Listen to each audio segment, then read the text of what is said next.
Hi guys! Kumusta po? Ngayon lang ako ulit nakapag-vlog kasi medyo na busy at naglipat kami ng bagong bahay. Ito yung baby ko. So, ipakita ko po mamaya sa inyo yung bagong bahay namin kahit hindi pa tapos. Inuunti-unti lang muna namin siya. So, pakita ko po sa inyo mamaya. Hi guys, ipakita ko po sa inyo yung bagong bahay namin. Hindi pa siya tapos, pero pwede na rin. Ito yung pito. Tsaka, yan, sliding door. Ay, window pala.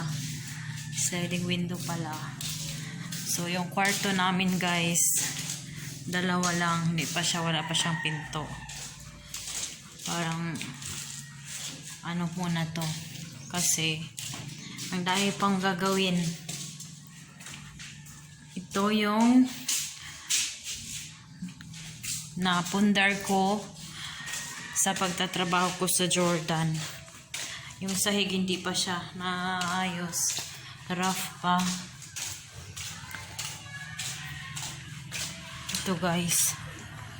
So ito may mga bulaklak na ako. Yan. Asawa ko ang nagtanim. Yan, mga bulaklak. Meron pa dito. Oh. Maganda yung mga bulaklak. Wala, namatay yung iba. Bagong tanim, namatay. Okay rin sa probinsya tumira kasi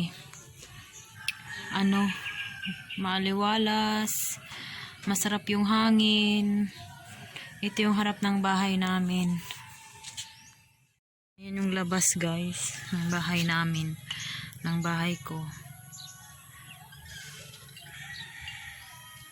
Okay naman siya. Di pa nga lang tapos, marami pang kailangan gawin. Ay, may mga tanim akong okra.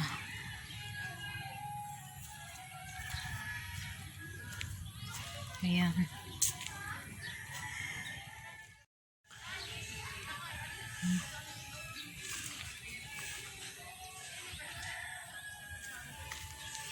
Matagal-tagal ako hindi nakapag-vlog kasi marami pa akong gagawin. Yan o. Ganda ng mga bulaklak. Hoy, kailangan pang linisin. Guys, hindi pa tapos yung banyo. Hindi pa tapos yung banyo. Ito, CR. Yan. Hindi pa siya tapos guys. Marami pang gagawin. Matagal akong hindi nakapag-vlog kasi inayos muna ng bahay. Tapos marami pang ginagawa. So ngayon lang po ako nakabalik sa pag-vlog. So thank you for watching guys. See you next time for my next vlog.